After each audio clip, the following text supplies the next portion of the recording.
Welcome to Telugu One Academy.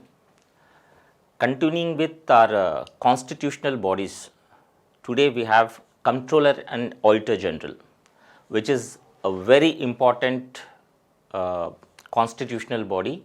And when we say Article 148 talks about the office of the Comptroller and Auditor General, office of the CAG, Article 149 authorizes the Constitution, under Constitution, Article 149 authorizes the Parliament. Constitution gives the power to the Parliament related to the nature of authority, nature of responsibility, or nature of the power of office of the CAG. So, Parliament can also time to time decide on the nature of the duties, because as we know, the economic system is very dynamic. As we grow, as we progress, the nature of economy also differs or changes. So depending upon the conditions, depending upon the financial conditions, global market, economy, demand and supply, all these things happen. So depending upon the nature of such things, because we know we are a very dynamic country, the Constitution has assigned power to the Parliament to make such changes also depending upon the changing circumstances.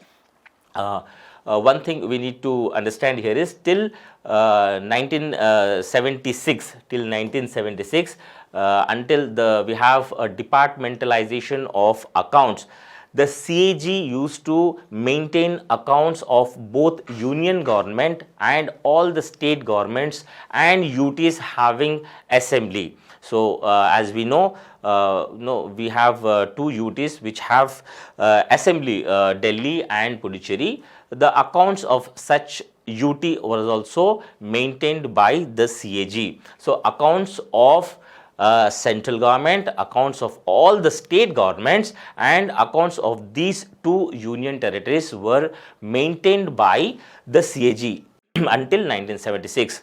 But after 1976, where we have a separation of accounts from audits, we call it as a departmentalization of accounts. CAG has relieved the burden of maintaining accounts of central government. At present, the Comptroller and Auditor General do not maintain accounts of central government. He audits the accounts of central government but do not maintain the accounts of central government. At present, the duties of the CAG is to audit the accounts of both union government and state governments, to maintain the accounts of all the state governments and two union territories which have assembly. So it's a clear fact here. And as we know, as we have discussed, we have Consolidated Fund of India, we have Contingency Fund of India, and we have public accounts of India. Similarly, at state levels, every state has its own consolidated fund, its own contingency fund, and public accounts. So these are the funds, dedicated funds. When we say Consolidated Fund of India, all the revenue generated by the union government or state governments, if it is concerned to states, all these funds will come into the Consolidated Fund. And we also have an emergency fund, that is Contingency Fund. For example, Contingency Fund of India is under the President of India. If at any circumstances when the Parliament is not in session, and if there is an emergency thing, for example, if there is any natural calamities like tsunami, earthquake or anything, and Government of India needs immediate fund for to face such emergency or contingency situations, we have a Contingency Fund of India where fund is reserved for such emergency conditions, and by the signature of the President, the administration could use such money. And as we know, when there is an emergency like situation and when there is no voting in the Parliament regarding the spend or expenditure of such funds, there are many chances of misuse of such funds. And public accounts, that is public purse, as we know, we have right to know how that money is spent. And here comes the important function of the CAG. CAG will audit the expenditure of such funds. So as to general understanding, we have consolidated fund, we have contingency fund, and we have public accounts both at union and state level. And it is the duty of the CAG, the office of the CAG, to check the accounts of such funds, to check the audit and to audit the accounts of such funds of these consolidated fund, contingency fund and public accounts at both union and state level. So what kind of audit or what kind of duty is assigned to the CAG? So CAG would audit on various things, or CAG would maintain accounts related to the trading. Trading in sense, the union government or state government will have its own trading process. So there is a lot of money spent on such activities, on trading, on manufacturing and profit of loss accounts, balance sheets, subsidiary accounts, suspense accounts. So all on these things the CAG would maintain book, would maintain stocks of all such transactions. He would also audit them by taking help of various other administrative officers under Department of IAAS. See, CAG audits the receipts and expenditure. Receipts and expenditure. Here, receipts is whatever the finances or money comes under the various accounts like Consolidated Fund of India, Consolidated Fund of the States, Contingency Fund or public accounts. So, all the receipts and the expenditure, how these money are spent. So, all these are audited by the CAG. So, audit is very important function to check on the misuses, misappropriation, diversion, corruption. So, once we know that at one point of time the activities, the financial activities of the government can be audited by the auditor at some other time in the future, obviously there would be a sense of fear to misappropriate such funds. So, it is clear that not this day but tomorrow also the fund, the transactions are under the scanner of the CAG, and there will be an audit on such accounts. And once once it knows to the people that there is a misappropriation of such accounts, it would generally damage their reputation. As we have seen, the UPA government before 2014, there was a lot of scam. In 2010, as we know, we have a common games held in Delhi, and there was a lot of misappropriation. And we also see the Colgate scam or Spectrum 2G scam. These all scams have unearthed by the CAG, because there was a lot of wastage of public amount, public money. There was a lot of diversion, there was a lot of corruption in such huge programs. So maybe it has damaged the image of the government, and it was such a damage that it could not come to the power in next term. That is the reason why we say that public money is very important, and spend, that is expenditure of such amount should be so prudent, because we have a very optimum resources, and the resources should be used by the government very optimally, very prudently.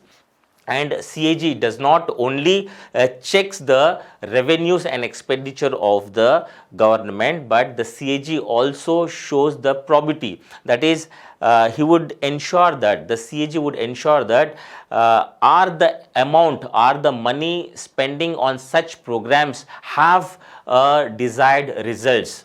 So the CAG would also check on the probity of such expenditures. Or he would also analyze or scrutinize the results of such programs and policies. So, one is all bodies and authorities substantially financed by the government of India or by the government of state the CAG would audit the receipts and expenditures of such agencies. And government companies, government companies is, look, we have lot many of companies, like we have Navaratna, we have Maharatna, Miniratna companies, which are substantially funded by the government of India, and also maybe funded by the government of state in a sharing model, or we have many such corporations under PPP model, also public private partnership model. So all those agencies, all those bodies which are substantially funded by the government of India, are there is an involvement of government money in such institutions, are audited by the CAG. When we say other corporations, we have other corporations also, like we have Food Corporation of India, we have Life Insurance Corporation, LIC, we have other institutions like Air India, we have Reserve Bank of India. So other corporations of very important bodies can also be audited by the CAG on request of the President. So CAG is not just limited to the corporations or bodies, or only to the government departments. The CAG, as we know, CAG is the highest authority in guarding the public purse. The CAG can audit any corporations. In some cases, the CAG will also take the help of private auditors also. Under the supervision of CAG, private auditors would also go and check the accounts of such corporations, because as we know, the CAG is burdened with other duties. Few corporations can also be audited, but under the supervision of CAG, CAG could hire private auditors also to check into the nature of transactions of such corporations. So what are the transactions? What are the transactions on which the audit is done? So this is a simple thing, debits, sinking funds, deposits, advances, expenditures, remittances. These are all the few things on which the CAG would generally maintain accounts and audit such accounts. And whatever the duties and authority or responsibility mentioned in the Constitution, otherwise passed by the Parliament, the various laws passed by the Parliament. Other than that also, on the request of President or Governor, the CAG could take the duty or the role of maintaining accounts or auditing on other entities or agencies as well. So the President can also request the CAG to audit on some special purpose schemes. So the Government of India, some special purpose schemes, or when we have such international events which generally happens. So on those special events also, the President or the Governor may request the CAG to check the accounts.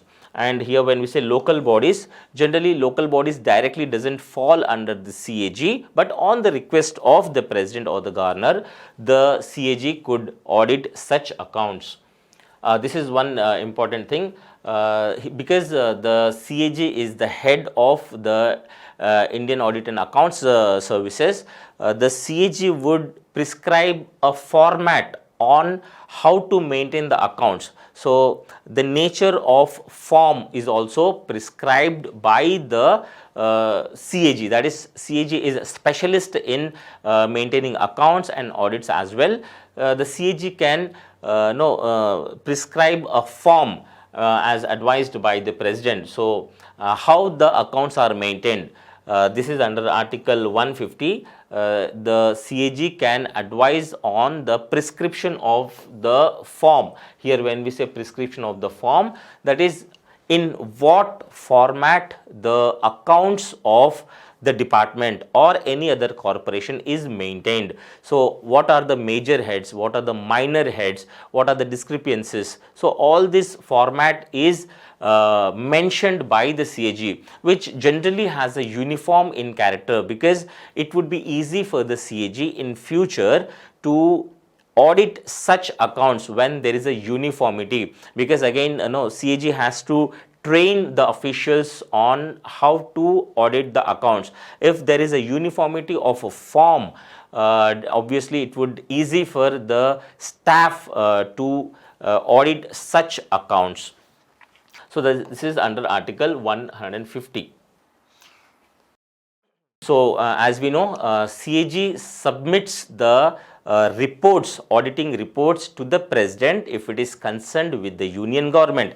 As we know, reports of audit, any audit reports we call it, because what is audited, any discrepancies if noted are submitted to the President. It's an annual process, and these reports are submitted to the President if it is concerned with the union government, and it is submitted to the concerned governor of the state related to the state governments. This is mentioned under Article 157, that is the 151, which talks about the reports, audit reports, which is President to the President and to the governor.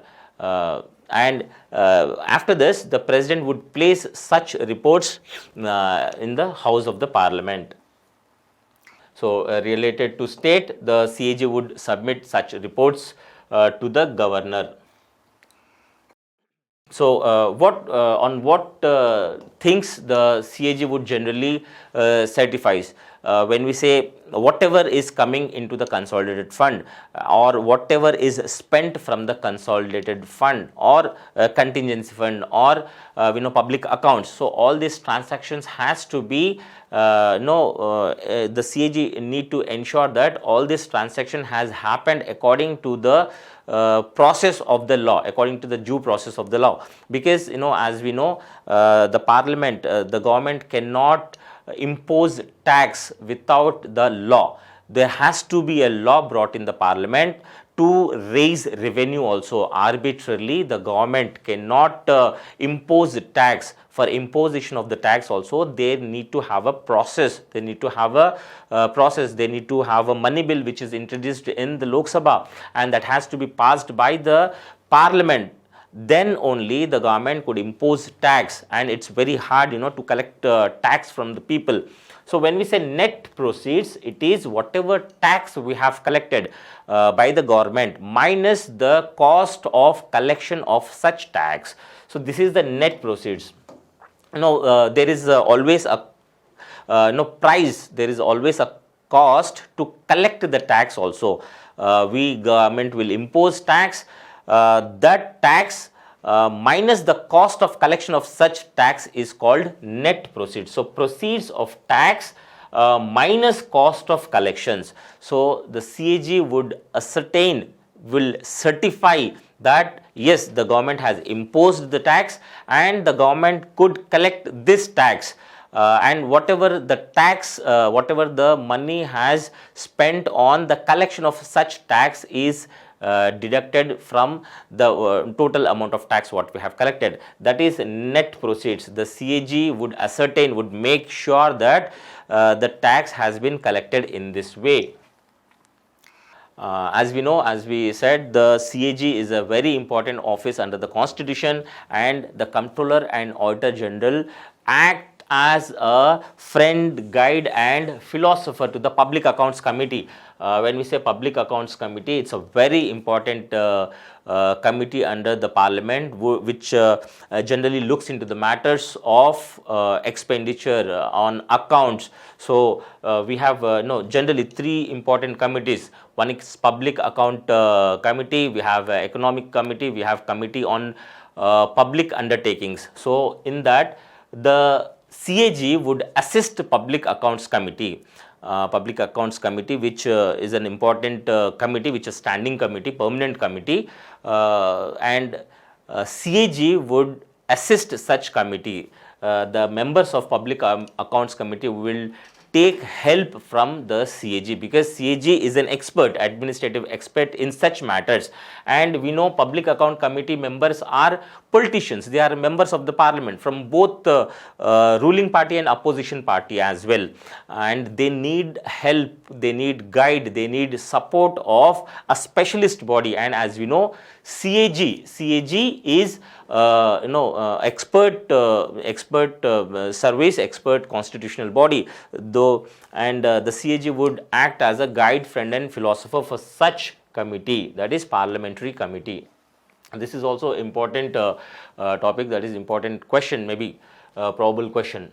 So CAG will compile and maintain the accounts of state governments.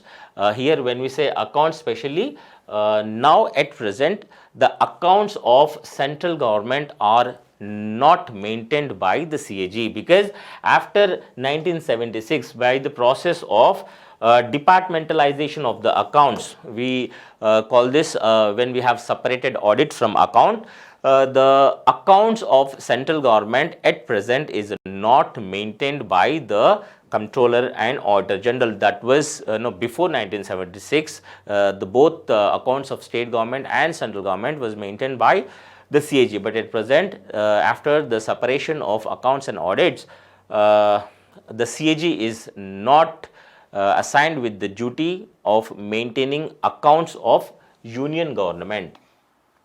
So the CAG would submit the audit reports under Article 151. The CAG submits audit reports. So audit report contains these three things: appropriation accounts. When we say appropriation, it is related to the spending of the money, how the money is spent from various funds, maybe contingency fund, consolidated fund or public accounts. So how the money is spent, on which program, on which scheme these money has been spent, and whatever the money has been spent is matched with the process or the parliamentary process. Because when we know we have a budget every year, we have an annual financial statement, that is budget of the nation, and in the budget we would be having both revenues and expenditures. For example, 5% or example 5% is spent on health sector. The CAG will ensure that the budget expenditure of 5% is actually spent on the health sector or not. So that is where that is how the CAG would ensure that any amount is spent as per the law. So appropriation of accounts, he would submit reports on finance accounts, that is how much the money has got to the purse, and public undertakings. As we know, public undertakings are the major income earning things recently, because we have privatized many things, privatization. So we have decreased the income from the public undertakings. But obviously when we say disinvestment, we got a lot of money from disinvestment also. When we have sold shares of government to the private entity, the government of India will get a lot of money from that also, from the process of disinvestment. So he would also submit the report on public undertakings, on its functions, on its earnings, because we know the government has also the duty to earn money, not only collection of taxes, not only depending on tax revenues.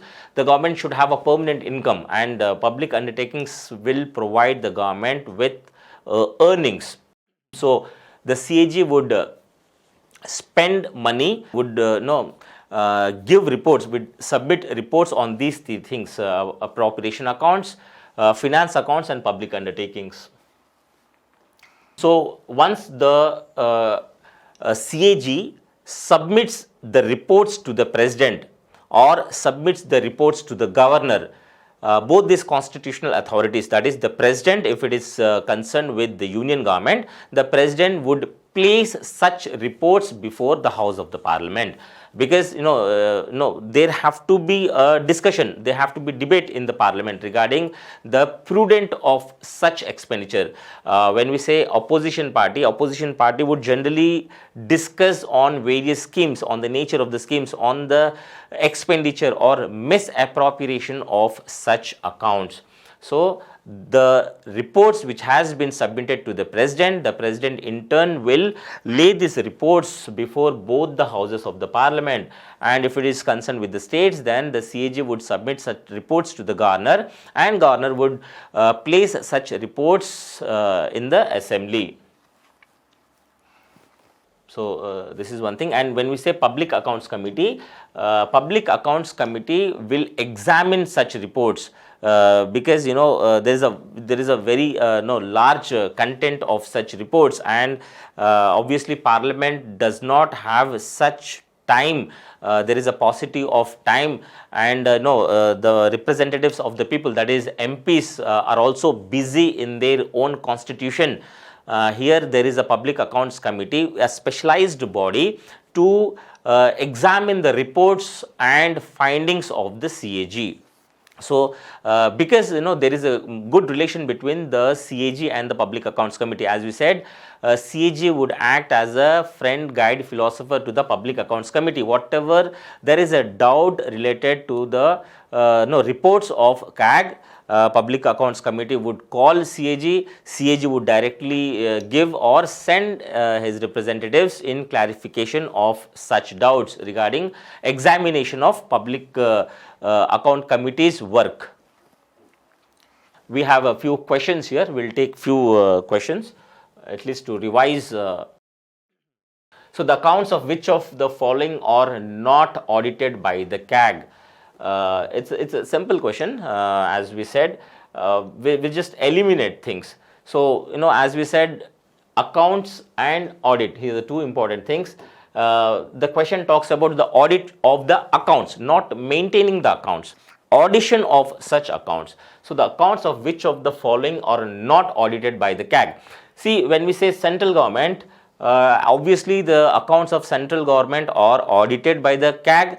The accounts of central government are not maintained by the CAG. So here the answer is correct. Central government's accounts are audited by the CAG. Government companies, we know government companies are the companies where government has invested its funds. So government's funds are public money. So wherever there is an involvement of public money, CAG will go for audition. State governments, obviously both accounts, maintaining of accounts and auditing the accounts of the state government is done by the CAG. Here directly we cannot say that municipal institutions accounts are audited by the CAG. It's not a direct role, though we say that on the request of the president or on the request of the governor, the CAG may audit the account, but it's not a direct role played by the CAG. So the account of which of the following are not audited by the CAG, here its direct answer is municipal institutions. In special cases only, on the request of president or the governor, the CAG may audit the accounts of municipal institutions, but here we can eliminate on the process of elimination. Answer is A. Which article of the Constitution of India provides for an independent office of the Comptroller and Auditor General? As we know, Article 148. From Article 148 to 151, we have CAG, that is Comptroller and Auditor General, but Article 148 says that there has to be an office of CAG. It's a constitutional body, independent body appointed by the president under his warrant and seal, and can only removed by the parliament by a process. So here Article 148. Yes, 149 is also there, 150C also there, but the office is 148. 149 is duties, roles. 150 is this article talks about the form, that is format to be prescribed by the CAG on how there should be accounts and audits. And we have one more article, that is Article 151, which talks about audit reports. So Article 148, 149, 150 and 151 talks about the CAG. But the office of the CAG, the constitution given the office of the CAG is Article 148. This is completely wrong answer, 147. So answer is 148 in this question. Who said that the CAG shall be the most important officer under the Constitution of India? It's a very direct question. If we read Lakshmikant also, in first para we would be finding this answer. CAG is the most important office. CAG is the bulwark of democratic system in India. Other four offices, other three offices other than CAG are we have Supreme Court, we have Election Commission of India, we have UPSC.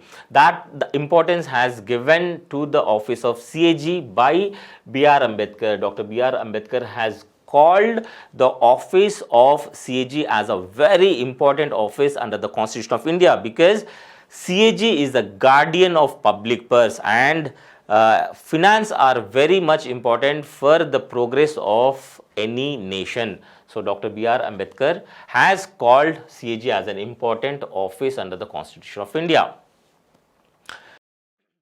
Who is the guardian of public purse and controls entire financial system? So, this is a direct question. Don't get confused with the Reserve Bank of India, with the Ministry of Finance. The guardian of public purse.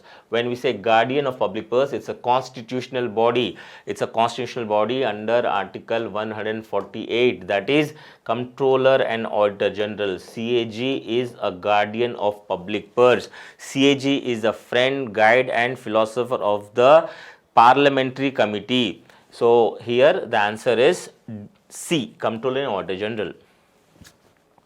Again, direct question. Who appoints Comptroller and Auditor General of India? It is the President of India who appoints Comptroller and Auditor General under his warrant and seal. Who removes CAG? It is not the President who removes CAG. The removal of CAG is not at the will and wish of the President. CAG is removed by a parliamentary process.